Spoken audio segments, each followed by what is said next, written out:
네, 머신러닝 3번 트레인 테스트 IPYMB 파일 만들었고요. 콜앱하고 연결 먼저 하도록 하겠습니다. 이번 시간에 다룰 내용들을 먼저 정리를 하고요. 어, 목표? 네, 오늘 하루 종일의 목표일 것 같아요. 그리고서 수업을 진행하도록 할게요. 저희가 이번 시간부터 해서 다룰 내용은 훈련 셋과 테스트 셋을 나누는 방법에 대해서 저희가 학습을 할 거예요. 어, 한 세 가지 정도의 방법이 있어요. 순차 추출이라고 하는 방법이 있고요. 그 다음에 임의 추출이라고 하는 방법이 있고, 층화 추출이라고 하는 방법. 이렇게 세 가지가 있습니다. 영어로는 순차 추출을 sequential 샘플링이라고 얘기를 하고요. 임의 추출은 랜덤 샘플링이라고 하고요. 층화 추출은 stratified 샘플링이라고 얘기를 합니다. stratified 샘플링. 추출하다는 뭐 이렇게 뭐 꺼내다, 뽑아내다 뭐 이런 뜻이잖아요. 추출이라고 하는 단어가 영어로는 샘플링이에요. 샘플링. 그러니까 어, 데이터가 있으면 데이터에서 샘플을 뽑아낸다. 데이터에서 샘플을 뽑아낸다. 그게 추출이에요. 추출. 근데 그런 추출을 순서대로 뽑아낼 거냐? 순서대로 데이터들을 뽑아낼 거냐? 랜덤하게 데이터들을 뽑아낼 거냐? 아니면 어떤 계층적으로 뽑아낼 거냐? 라는 그런 내용인데요. 자세한 내용들은 저희가 코드를 만들어 보면서 사용을 하도록 하겠습니다. 그래서 훈련셋과 테스트셋을 나누는 방법에 대해서 공부를 할 거고, 그 다음에 분류 모델, 머신러닝 모델들 중에서, 머신러닝 알고리즘들 중에서 분류 문제들을 해결하는 머신러닝 알고리즘들이 있어요. 네, 그런 분류 모델. 우리가 KNN 한 가지 공부했잖아요. 그 분류 모델의 평가 지표라고 하는 거를 살펴볼 거예요. 영어로는 매트릭이라고 얘기한다, 매트릭. 그러니까, 머신러닝 알고리즘이, 어, 좋은 거냐, 나쁜 거냐를 어떤 숫자로 평가를 내릴 거냐, 이거예요. 어떤 수치로 좋은 모델인지, 나쁜 모델인지, 성능이 좋은지, 성능이 나쁜지를 어떻게 평가를 내릴 거냐. 그걸 수치화하는 방법인 거예요. 우리 시험 보면 시험 점수가 평가 잣대가 되는 거죠. 점수가 높으면 좋은 성적인 거고 점수가 낮으면 나쁜 성적인 거잖아요. 그런 것처럼 그 모델이 얼마나 좋은지 나쁜지 모델의 성능에 대한 것들을 수치화시키는 방법인데 분류에서 사용하는 가장 일반적인 평가 지표는 정확도죠. accuracy입니다. 그러니까 몇 퍼센트는 맞췄고 몇 퍼센트는 틀렸느냐 이거죠. 그러니까 아까처럼 물고기가 49마리 물고기가 있었는데 49마리 물고기 중에서 49마리를 다 정확하게 예측했느냐? 그럼 100%, 1.0. 49마리 중에서 한 마리 틀렸느냐? 49분의 48. 그러면은 90, 대략 반올림에서 98%뭐 이렇게 되겠죠. 49마리 중에서 35마리만 제대로 예측을 했느냐? 뭐 그러면은 71% 그렇게 되겠죠. 그게 그 분류 모델의 성능을 평가하는 수치가 되겠다라고 하는 거예요. 수치가 되겠다. 근데 분류 모델의 성능을 평가하는 그런 수치들에는요, 정확도만 있는 게 아니에요. 정밀도라고 하는 것도 있습니다. 영어로는 precision이라고 얘기를 하고요. 그 다음에 재현율이라고 하는 것도 있어요. 재현율. recall이라고 얘기를 합니다. recall. 그리고 F1 점수라고 하는 게 있어요. F1 스코어. F1 점수라고 얘기를 합니다. 보통 이 네 가지의 평가 지표들을 많이 사용을 해요. Accuracy, Precision, Recall, 그리고 F1 score. 이런 것들을 많이 사용하고요. 이것 말고도 더 있기는 해요. 더 있기는 한데, 이런 것들도 설명을 드리도록 하겠습니다. 그래서 문제에 따라서 어, 일단 분류 모델에서 가장 일반적인 평가 지표는 정확도예요. 그러니까 일단은 A냐 B냐 분류하는 게 일단은 정확해야 되겠죠. 일단은 정확해야 돼요. 그래서 일단은 정확도가 높은 모델이 좋은 모델인데, 만약에 정확도가 같다면, 그때는 문제에 따라서 정밀도가 좋은 모델을 선택을 할 것인지, 재현율이 높은 그런 모델을 선택을 할 것인지는 그거는 문제에 따라서 달라요. 그래서 왜 문제에 따라서 달라지는 거고 어떤 문제들은 어떻게 해야 되는 건지 그런 것들은 역시 우리 수업 시간에 다루도록 할 거고요. 그 다음에 마지막으로 저희가 다룰 게 뭐냐면 특성 스케일링이라고 하는 거를 다룰 겁니다. 피처 스케일링이라고 하는 거를 다룰 거고요. 우리가 넘파이 베어를 공부하면서 표준화라고 하는 얘기를 했었었고요. 스탠다다이제이션 그리고 정규화라고 하는 거를 어, 말씀을 드렸었어요. 노멀라이제이션 공식도 말씀을 드렸었었죠. 그죠? 네. 어, 왜 특성 스케일링을 해야 되는지, 그리고 특성 스케일링을 할 때 표준화를, 그리고 정규화를 할 때 어떻게 해야 되는지라고 하는 그런 것들을 설명을 드리도록 하겠습니다.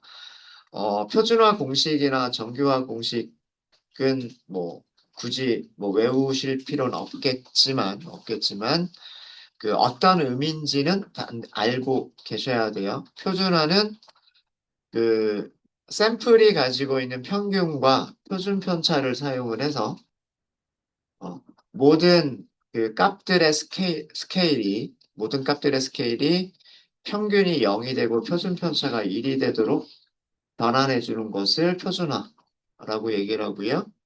모든 값들을 0과 1 사이에 있는 숫자들로 변경해 주는 것을 정규화라고 한다라고 말씀을 드렸었죠. 이러한 일들을 해주는 클래스가 사이클런에는 이미 구현이 되어져 있어요. 그래서 우리는 그 사이클런 클래스를 이용만 잘 하시면 돼요. 어떤 내용이다, 표준화가 무엇이고 정교화가 무엇이다라는 내용만 잘 이해를 하시고요. 표준화를 하기 위해서는 어떤 클래스를 이용하고 정교화를 하기 위해서는 어떤 클래스의 메서드를 이용하는지 우리는 그거를 공부를 할 거예요. 그래서 이런 내용들을 저희가 다루게 될 겁니다. 우선 모듈 임포트부터 하도록 하겠습니다. 필요한 모듈들 임포트부터 할게요. 일단 넘파이 들어갈 거고요. 그 다음에 판다스 사용할 거고요. 그래프도 그려볼 거니까 매트플러립, 파이플러. 그다음 C번 있으면 조금 더 깔끔하게 그릴 수 있죠. SNS. 여기까지는 주로 데이터 분석이나 시각화에 필요한 라이브러리들이고요. scikit-learn부터는 from import 구문으로 할 거예요. 어떤 모듈 안에 있는 클래스의 이름이나 모듈 안에 있는 함수의 이름들만 개별적으로 하나씩 하나씩 임포트를 할 거예요. scikit-learn이라고 시작하시면 돼요. scikit-learn 점 하시고요. 어, KNN을 이용하는 모듈은 네이버라고 돼 있어요. 네이버스. 그래서 여기에서 임포트를 하시는데 K 네이버 우리는 분류할 겁니다. 요 분류기 때문에 클래시파이어. 그래서 이거는 머신러닝 모델이라고 생각하시면 돼요. 머신 러닝 모델.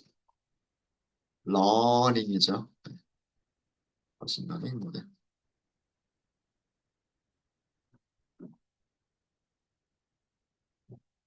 우리가 훈련시키고 예측하고 그 다음에 평가를 내려볼 그런 머신러닝 모델을 K 네이버스 클래시파이어만 사용을 할 거예요.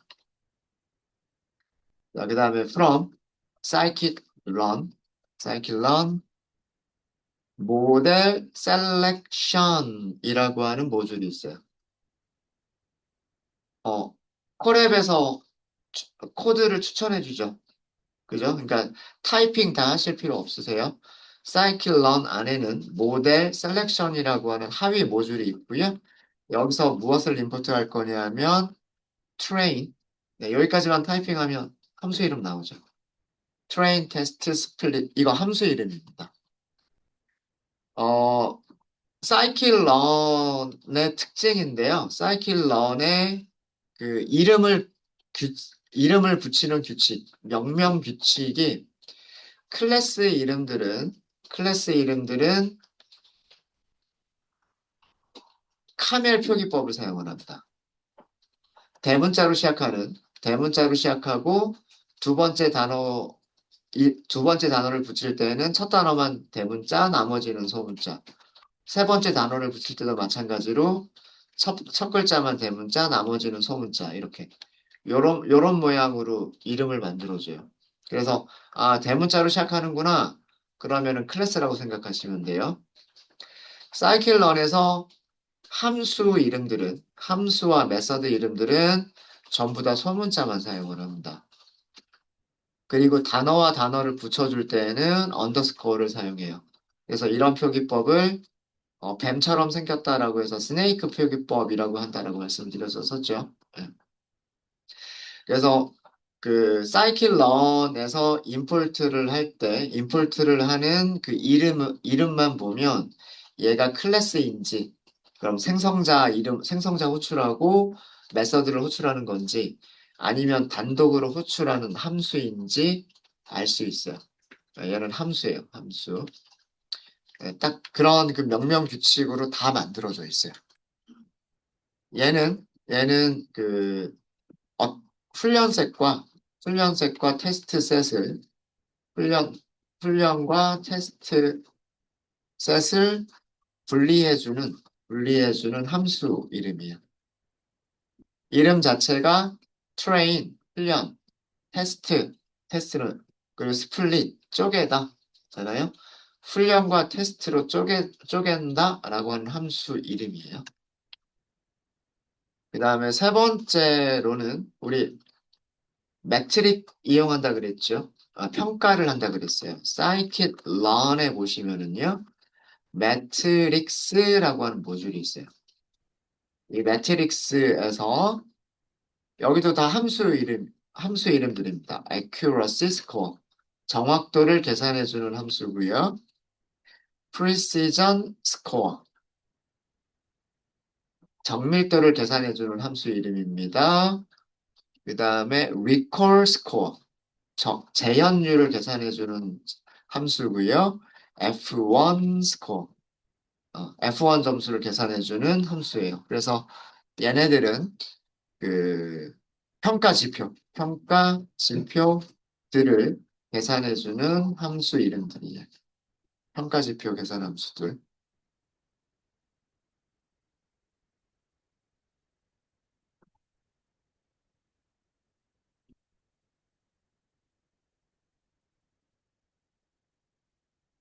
일일이 타이핑하려고 하지 마시고요.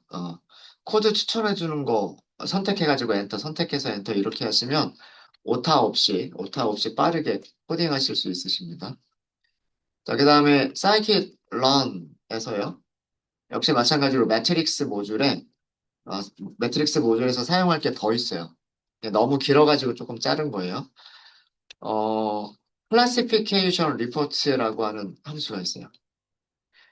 분류 리포트란 뜻이죠.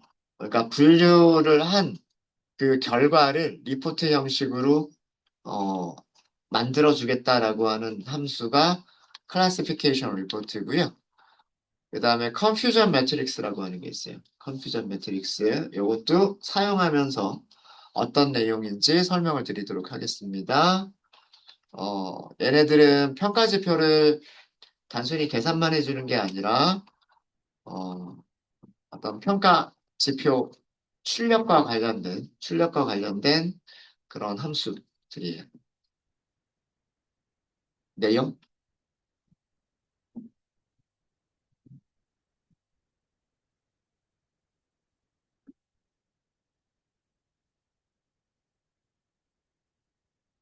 그 다음에 우리, 특성 스케일링 한다 그랬죠. 특성 스케일링. 그래서, scikit-learn, from scikit-learn.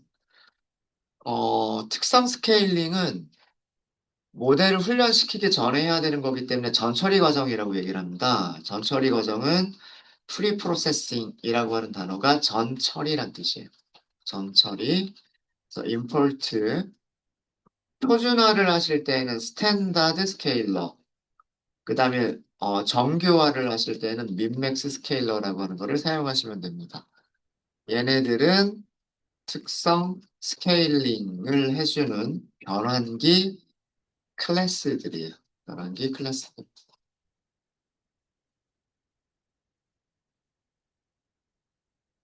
이런 클래스 이름들과 함수 이름들을 이번 시간에 사용을 하게 될 겁니다. 그 사이클런의 모듈 이름들을 보시면은요, 모듈 이름에서 네이버스와 같은 것들은 머신러닝 알고리즘에 해당하는 거예요. 뭐, 예를 들어서 뭐, 리니어 모델, 뭐 이런 거 있고요. 그 다음에 SVM, 뭐 그런 것도 있고요. 서포트 벡터 머신. 그 다음에 트리라고 하는 것도 있고요. 그래서 머신러닝 알고리즘에 관련된 것들이 그 모듈 이름으로 만들어져 있는 경우들이 있고요.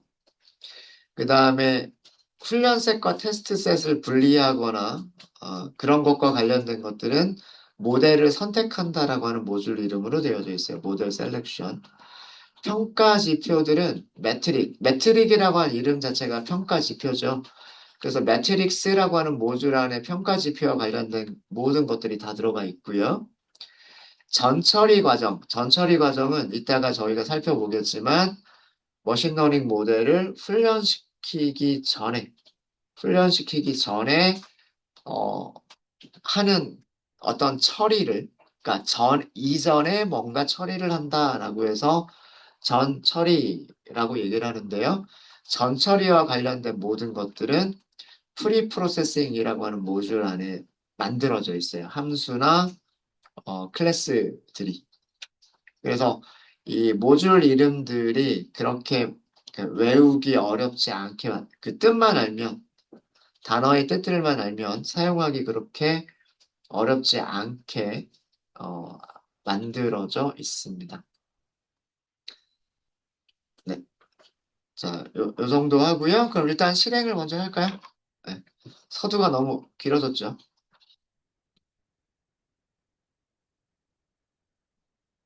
서두가 너무 길어졌고요. 자, 그러면 이제 임포트까지는 다 끝났고 데이터셋을 준비를 해야 되겠죠. 데이터셋을 준비를 하도록 하겠습니다.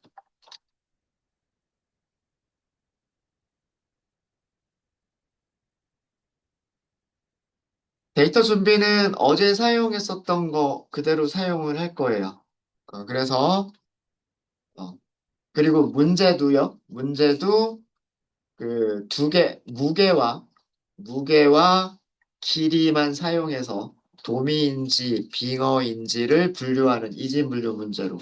그래서 어, 오늘 첫 시간까지 했었던 그 내용 그대로 데이터 프레임을 다시 한번 저희가 만들어 볼게요. 자, 우선 파일이 저장된 파일 패스의 주소가 https bit.ly 그 다음에 bc csv 데이터였었나요?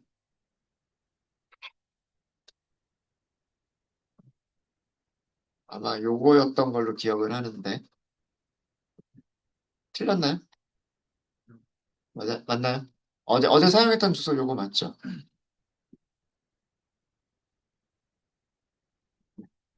자, 일단 데이터 프레임을 만들어 볼까요?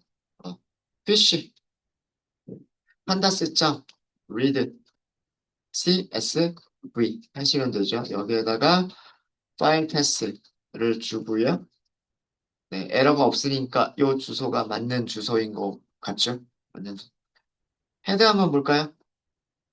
fish.head, 브림이라고 하는 것만 쭉 정리가 되어져 있군요. 그리고 우리 어제 봤었던 내용들이죠. 오늘도 봤었고, 테일 한번 볼까요? fish.tail. 이렇게 보면, 네, 스멜트가 제일 끝에 있었군요. 그러니까 제일 앞에 있는 물고기들하고 제일 끝에 있는 물고기들을 가지고서 우리가 했었던 거래요. 그죠? 네. 자, 그리고, 옵션 좀 설정하고 가도록 하겠습니다. 판다스, 점, set, 옵션. 이렇게 하시고요.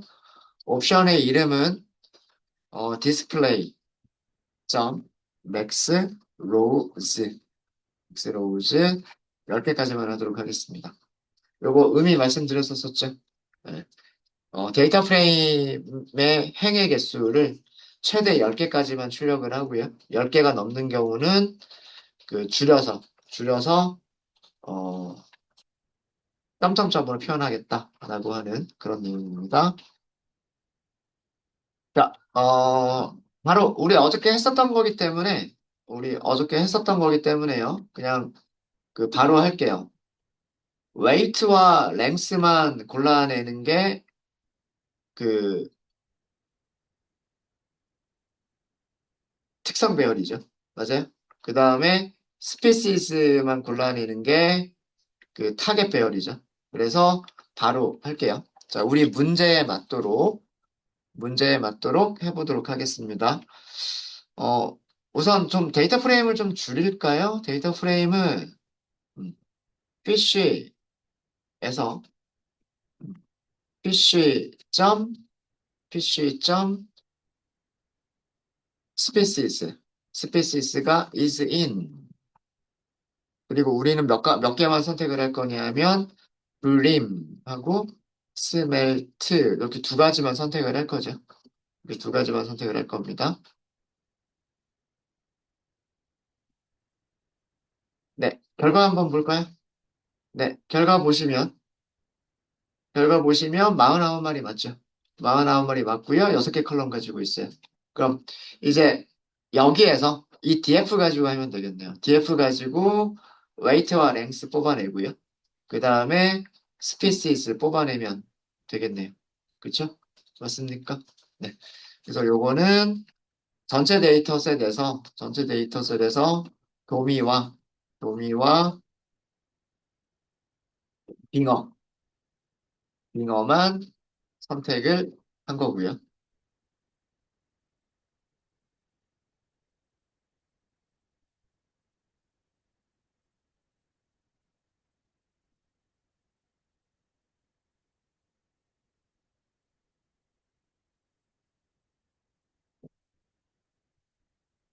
자, 특성 배열을 만들어 보도록 하겠습니다. X라고 할게요. X. 아까 DF에서 컬럼 두 개만 선택하면 되죠. DF에서 컬럼 두 개만 선택하면 돼요. 그러니까 리스트로 왜 it, 그다음에 length. 이 이름들은 컬럼 이름을 그대로 잘 써주셔야 되겠죠. 맞아요? 네. 그리고 얘네들을 데이터 프레임 형식으로 그대로 사용할 게 아니고요. 2차원 배열로 만들 거예요. 2차원 배열로 만드실 때는 values라고만 하시면 됩니다. 얘가 특성 배열, features, features.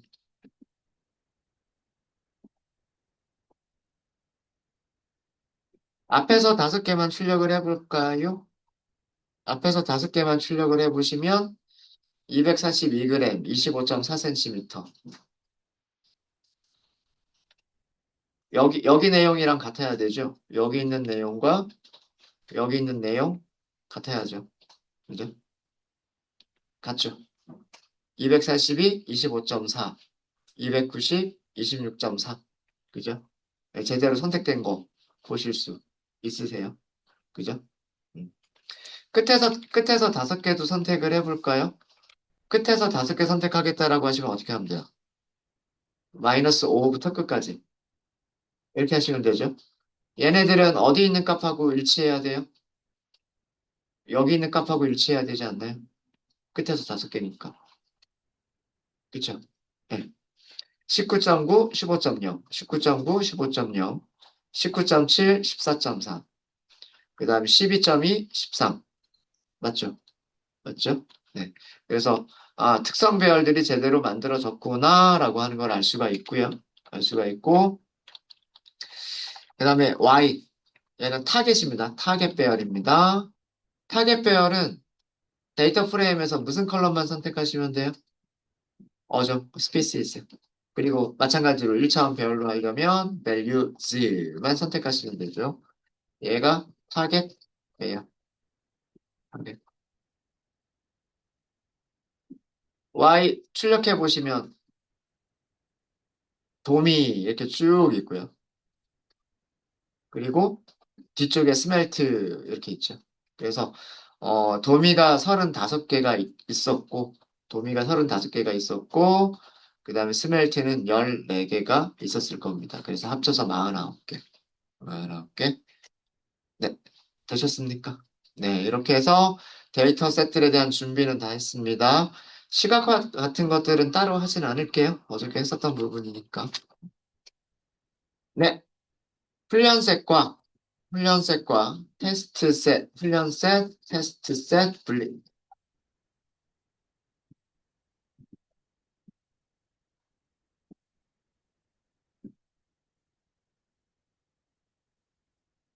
훈련셋과 테스트셋을 분리한다는 내용을 하기 전에 몇 가지 용어들을 좀 정리하고 넘어갈게요. 머신 러닝이라고 하는 거는요. 머신 러닝. 컴퓨터가 데이터를 학습해서 컴퓨터가 데이터를 학습해서 사람이 어떤 사람이 규칙을 코딩하는 게 아니라 규칙을 코딩해 주는 게 아니라 컴퓨터가 스스로 데이터를 학습해서 예측을 예측하는 예측값을 내놓는 것을 그거를 머신 러닝이라고 얘기를 하는 겁니다. 음.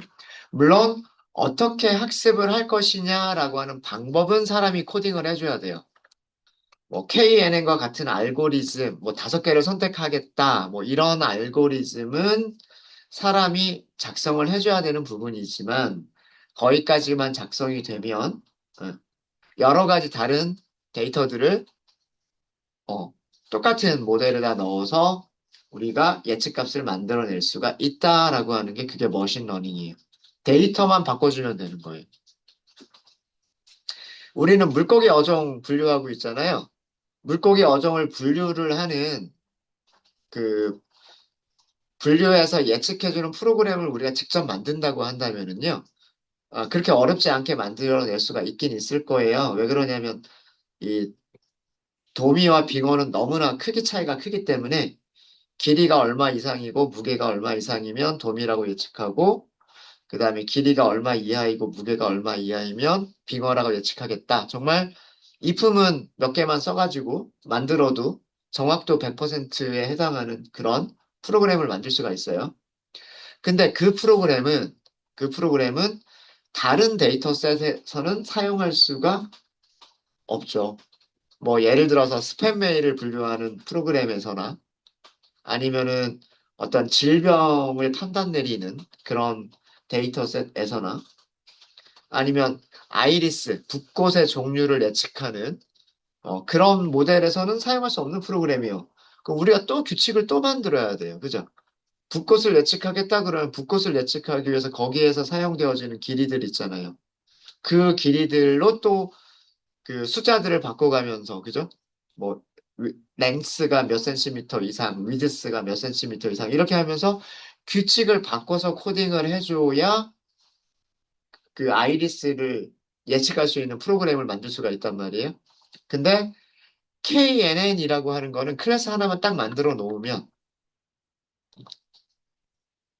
거리를 이용해서 계산한다라는 그런 생각으로 클래스 하나만 딱 만들어 놓으면 거기에다가 물고기 세트를 딱 넣으면 물고기 예측해주는 머신러닝이 되는 거고 그 다음에 붓꽃 아이리스 데이터를 딱 넣어주면 아이리스를 예측해주는 그런 클래스가 되는 거예요. 그러니까 한 번의 코딩으로 데이터만 바꿔가면서 학습하는 데이터만 바꿔주면 그러면 그 데이터에 맞는 예측값들을 주는 거.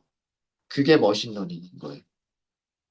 그래서 컴퓨터가 데이터를 학습한다라는 의미가 사실은 데이터를 가지고 어떤 일을 할 것이냐라고 하는 거를 코딩을 해주는 거예요, 사실은. 음. 그거를 그냥 비유적으로 데이터를 스스로 학습한다라고 얘기를 하는 건데. 그래서 어찌됐든 그렇게 해서 예측해주는 게 머신러닝. 머신러닝. 그러면 이렇게 할까요? 음. 이 머신러닝에서는 훈련, 영어로는 train 또는 학습, 영어로는 learning. 같은 개념이에요. 뭐 사람 입장에서 하면 사람이 컴퓨터를 훈련시킨다. 사람 입장에서는. 컴퓨터 입장에서는 컴퓨터가 학습을 한다. 같은 개념입니다. 주어가 다를 뿐이에요. 사람이 컴퓨터를 훈련시킨다. 컴퓨터가 데이터를 학습한다. 같은 개념이에요. 훈련, 학습이라고 하는 거는 간단하게 얘기하면 이 머신러닝 알고리즘, 그러니까 머신러닝 모델에게 데이터와 레이블을 제공하는 것을 훈련시킨다라고 얘기를 하는 거예요. 그러니까 뭔가 규칙을 찾아내려면 데이터가 있어야 되는 거잖아요. 그 데이터를 머신러닝 알고리즘한테, 예를 들면 KNN이라고 하는 알고리즘한테 데이터를 제공하는 것을 모델을 훈련시킨다. 혹은 모델이 데이터를 학습한다. 이렇게 얘기를 하는 거예요. 아셨죠?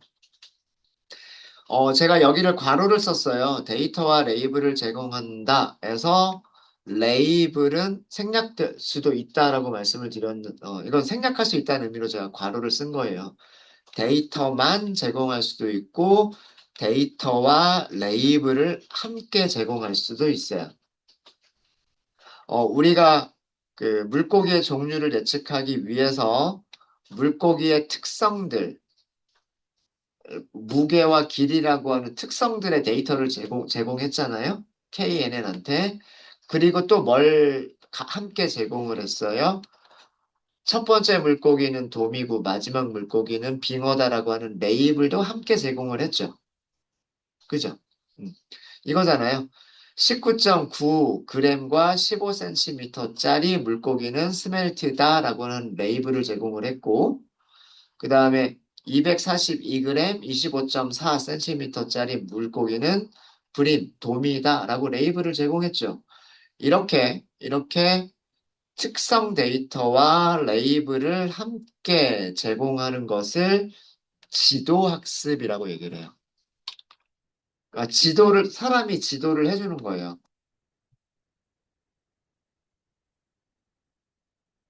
지도를 해주는 거니까. 컴퓨터한테 이거는 도미야, 이거는 빙어야, 이렇게 알려주는 거니까.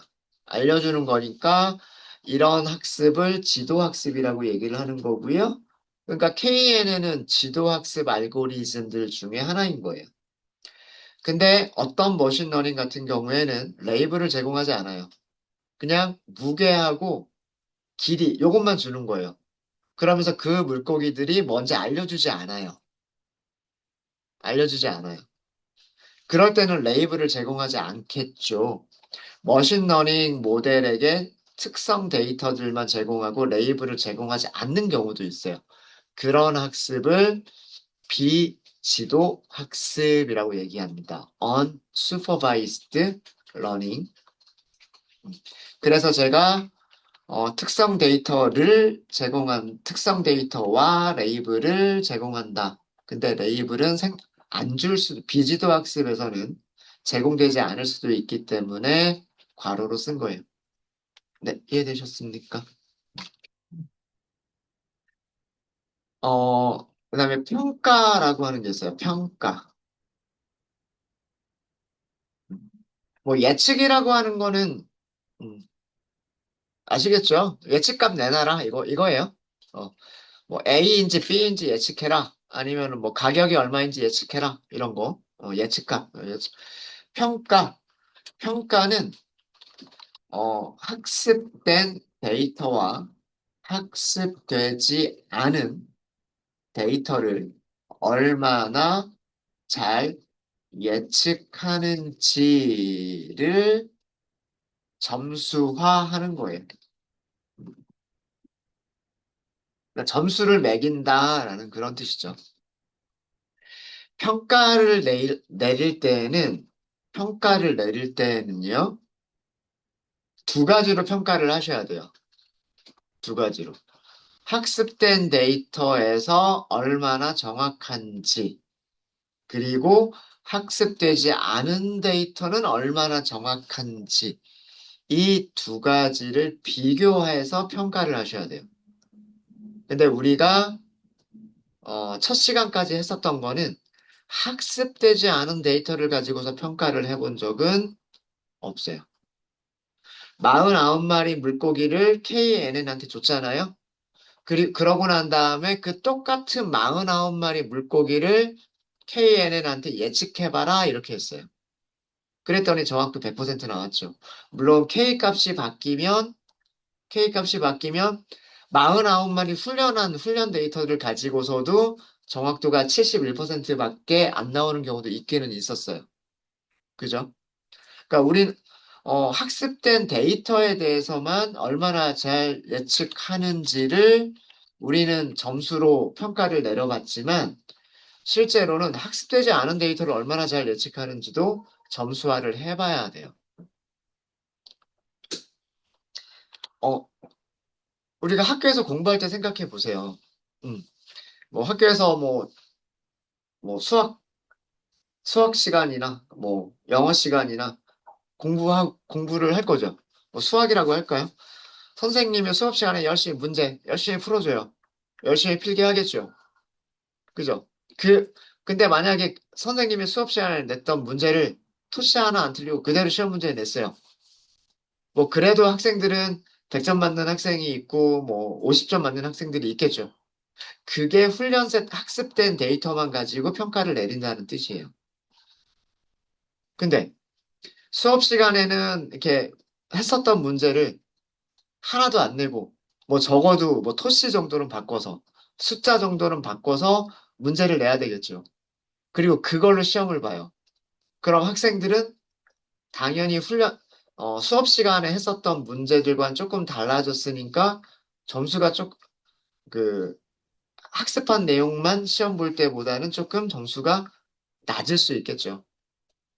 그래도 뭐 공부 잘하는 학생은 100점 맞을 수도 있겠죠? 그죠?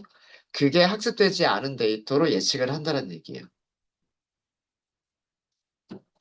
그러면 학교에서 선생님은 어떻게 해야 될까요? 자기가 문제은행을 가지고 있어가지고 100개 문제 중에서 한 70개 정도를 수업 시간에 학생들한테 열심히 풀어주고, 그죠?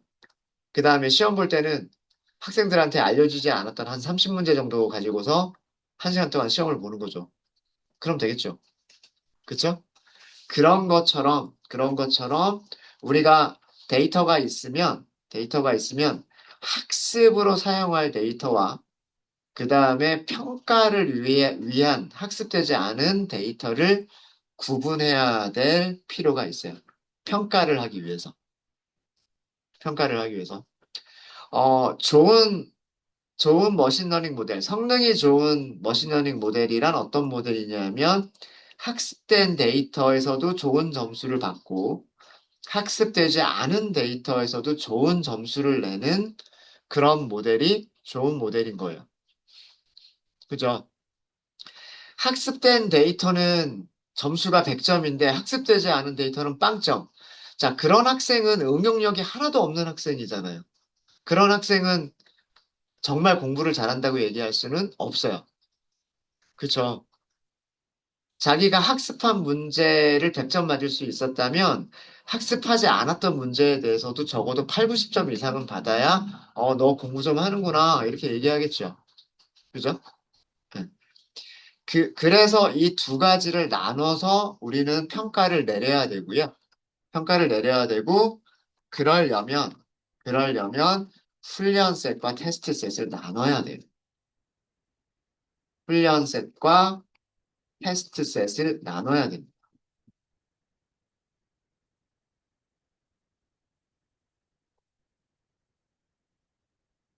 훈련셋은 모델에게 제공할, 제공할 특성 데이터. 머신러닝 모델, 머신러닝 모델에게, 머신러닝 모델에게 제공할 특성과 레이블까지도 될 수가 있고요. 테스트셋은, 테스트셋은 학습되지 않은 데이터를 얼마나 잘 예측하는지 평가하기 위해서 남겨두는, 남겨두는 데이터와 레이블이에요.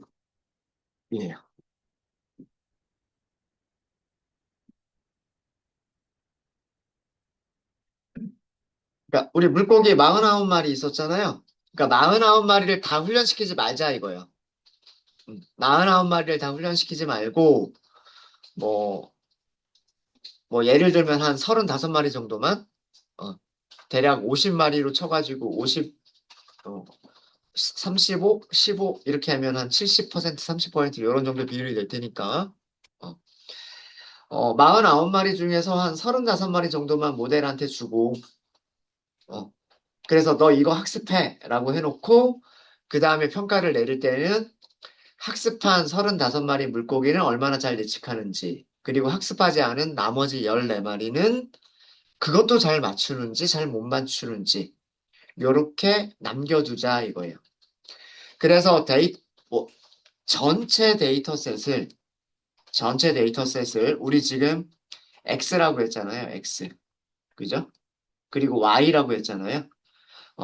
어, 전체 데이터셋을 모델을 훈련시키기 전에 훈련셋과 테스트셋으로 미리 좀 나눠둬요.